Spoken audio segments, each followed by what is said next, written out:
ధర్మస్థల ఈ చాలామంది చనిపోయారు, బోల్డన్ని బాడీస్ అక్కడ ఉన్నాయి, బోల్డన్ని అవశేషాలు దొరికాయి అని చెప్పేసి లాస్ట్ ఇయర్ అయితే రప్చర్ అయింది. దాని మీద నేను కూడా ఒక వీడియో చేశాను.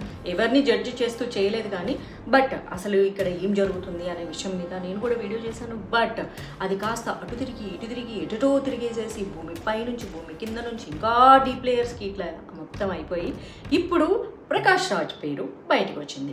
ఏంటబ్బా అంటే ఇప్పుడు ఒక వ్యక్తి వచ్చేసి మళ్ళీ ఏదో కంప్లైంట్ రైజ్ చేశాడు. అతను వచ్చేసేసి అతనికి ఒక 50 లక్షలు ఇస్తామన్నారంట. ఆల్మోస్ట్ 250 కోట్ల ప్రోగ్రామ్ అంట. ఈ ధర్మస్థల ప్రాంతాన్ని ఒక చెడ్డ ప్రాంతంగా ప్రకటించేసి అక్కడికి వెళ్ళాలంటే భయపడిపోయి అక్కడ ఉన్నటువంటి ఆ టెంపుల్ ఎన్వైర్న్మెంట్ నాశనం చేసి హిందూ భక్తులు ఎవరు పోకుండా ఉండటం కోసం కుట్ర. అయితే ఈ వ్యక్తి ఏమంటున్నాడంటే ప్రకాష్ రాజ్ నాతో ఫోన్లో మాట్లాడటం జరిగింది, తమిళ్లో మాట్లాడటం జరిగింది, నీకు 50 లక్షలు ఇస్తాము, నేను ఒకసారి కలిసి హక్ చేసుకోవాలని ఉంది అని. సీమ్స్ లైక్ ఇది నిజమో అబద్ధమో కానీ ధర్మస్థల చుట్టూ జరిగినటువంటిది 100కి 100% కుట్ర. మొట్టమొదటిసారిగా యూట్యూబ్ ఛానల్లో పెట్టిన వ్యక్తి ఒక ముస్లిం వ్యక్తి.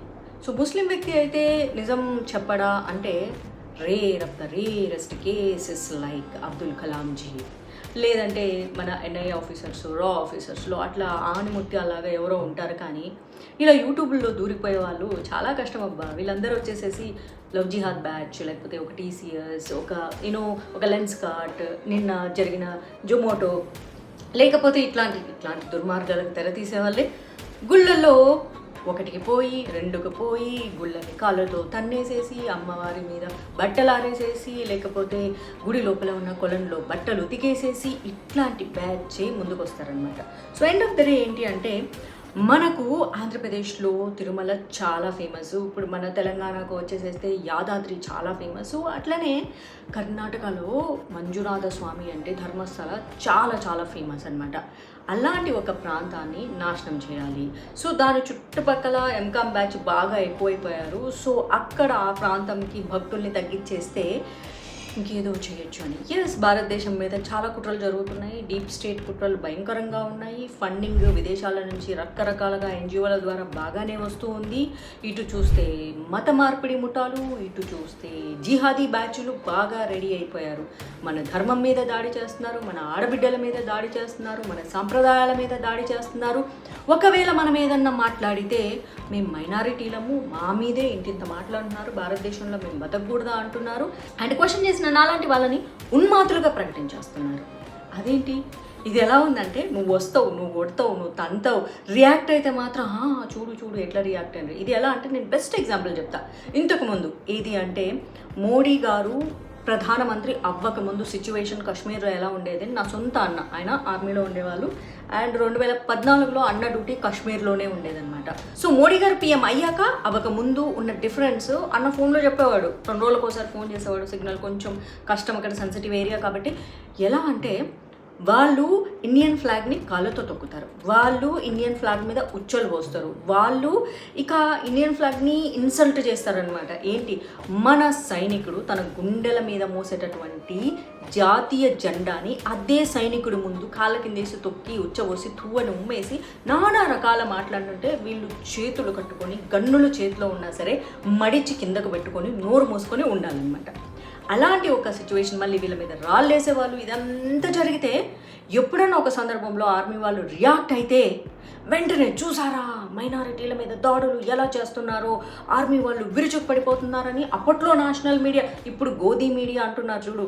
యాక్చువల్లీ గోదీ అంటే ఓడిఏ అనమాట. ఒకళ్ళ ఒళ్ళో కూర్చొని న్యూస్లు చెప్పడము అని. గోదీ మీడియా అంటే చాలామంది మోడీ మీడియా అనుకుంటారు. కాదు, కాంగ్రెస్ వాళ్ళ ఒళ్ళో కూర్చొని న్యూస్లు చెప్పేవాళ్ళు అనమాట. అప్పట్లో కూడా గోదీ మీడియా ఉండేదన్నమాట. ఆ మీడియా వచ్చేసి మన ఆర్మీ వాళ్ళనే ఒక కిరాతకులుగా చూపించేదన్నమాట. సో తర్వాత ఏం జరిగింది, ఈ స్లోగా తగ్గింది. ఒకవేళ మీ మీద రాళ్ళు పడితే మీకు కనుక ఇంత చిన్న గాయం తగిలితే తిరిగి పిచ్చకొట్టుడు కొట్టమని ఆర్మీ ఆర్డర్స్ పాస్ చేశారనమాట మోదీ వచ్చిన తర్వాత. అయినా సరే అట్లా ప్రోపగాండా చేస్తూనే వచ్చారు ఈ ఆర్టికల్ 370 రద్దు చేసే వరకు. ఎగ్జాక్ట్లీ మన సొసైటీలో కూడా అలానే జరుగుతుంది. వీళ్ళే మత విషయాలు చిమ్ముతారు, వీళ్ళే మత మార్పిడిలు చేస్తారు, వీళ్ళే మతం పేరుతో కొడతారు. అండ్ వాళ్ళు ఉన్న ఏరియాని సెన్సిటివ్ ఏరియా అని ఎందుకంటారు? ఎందుకు హిందువులు ఉన్న ఏరియాని సెన్సిటివ్ ఏరియా అన్నారు? ఇప్పుడు ఫర్ ఎగ్జాంపుల్ ఒక 70 ఇళ్ళు హిందువులో ఉండి ఒక 30 ఇళ్ళు ముస్లింలో ఉంటే ఆ ఏరియాని సెన్సిటివ్ ఏరియా అనరు. దాన్ని బట్టి మీకు అర్థం కావాలి. ఒక 70 ఇళ్ళు ముస్లింలో ఉండి ఒక 30 ఇళ్ళు హిందువులో ఉంటే ఆ ఏరియానే సెన్సిటివ్ ఏరియా అంటారు. సో దీన్ని బట్టి ప్రజలు అర్థం చేసుకోవాలి హూ ఈజ్ మోస్ట్ డేంజరస్.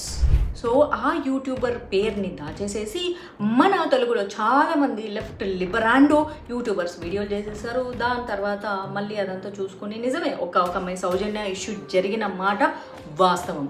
కానీ అది ఎవరు చేశారు ఏంటి ఇప్పటి వరకు కొంతమంది నేరస్తులను పట్టుకోవడం జరిగింది. మళ్ళీ ఏవో దాని మీద ఇట్లా జరుగుతూ ఉన్నాయన్నమాట. కానీ ఎక్కడైతే బోలెడనే శవాలు ఉన్నాయి, నేనే పాతి పెట్టాను అని చెప్పిన శానిటేషన్ వర్కరు రకరకాల చోట్ల తవ్వి చూస్తే ఒక్కచోట ఏమో దొరికింది. అది కూడా ఒక మగవాడికి సంబంధించింది, ఆడవాళ్ళకి సంబంధించింది అయితే కాదు. అది కూడా టెస్టులు చేసిన తర్వాత దానికి వేరే కారణం ఏదో ఉండిందనమాట. ఏదో వరదలకు కొట్టుకొచ్చింది, సంథింగ్ కైండ్ ఆఫ్ స్టోరీ చెప్పడం జరిగింది. అండ్ ఆ తర్వాత శవాలేమీ అక్కడ కనపడలేదు. డీప్ డిగ్గింగ్ కూడా చేశారు, అయోధ్యలో చేసిన లాంటి డీప్ డిగ్గింగ్ కూడా చేయించారు. అప్పుడు కూడా ఏమీ దొరకలేదు. దీని వెనక ఖచ్చితంగా కుట్ర ఉంది అన్నది వాస్తవం. అయితే ప్రకాష్ రాజ్ ఇలాంటి కుట్రలో ఉంటాడా ఉండడా అంటే నేను దీని గురించి తర్వాత మాట్లాడతాను అని చెప్పాడు. కానీ ఆయన అయితే ఇంతవరకు మాట్లాడలేదు. ఏదో ఒకటి చెప్పాడు. నాకైతే ప్రకాష్ రాజ్ గారు ఉన్నారు. ఒకవేళ సాక్ష్యాధారాలు ఆయన మాఫీ చేయొచ్చు, ఆయనకున్న డబ్బుతో, ఆయనకున్న డీప్ స్టేట్ సపోర్ట్తో, లెఫ్ట్ లిబరాండో గ్యాంగ్స్తో. కానీ నాకైతే ఖచ్చితంగా ఆయన దీని వెనక కుట్రలో భాగంగా ఉన్నాడు అని అయితే నాకు అర్థమైపోతుంది. ఇప్పుడు యూత్ను ఉద్ధరిస్తాం జంజీ జంజీ అన్న చోట ఇంత వయసు అయిపోయిన ప్రకాష్ రాజ్ గారు ఏం చేస్తున్నారో మరి నాకు అర్థం కావట్లేదు. అండ్ జంజీ జంజీ అనే చోట ప్రొఫెసర్ నాగేశ్వరరావు గారు ఏం చేస్తున్నారో నాకు అర్థం కావట్లేదు. మేబీ వీళ్ళందరూ చేంజ్ అనుకుంటా. వా that's so amazing. Okay friends, మరి దీని గురించి మీరేం కామెంట్ చేస్తారు? ఇందులో ప్రకాష్ రాజ్ గారి హస్తం ఉందంటారా లేదంటారా? ఈ ధర్మస్థల మంజునాథ స్వామి ఆలయానికి ప్రతిష్టను తగ్గించి భక్తులు వెళ్లకుండా చేసి ఆ ఏరియాను కూడా మొత్తం ఎంకామ్ బ్యాచ్ ఆక్రమణ చేసుకోవాలని ప్లాన్ చేసిందా? మీరే కామెంట్ చేయండి.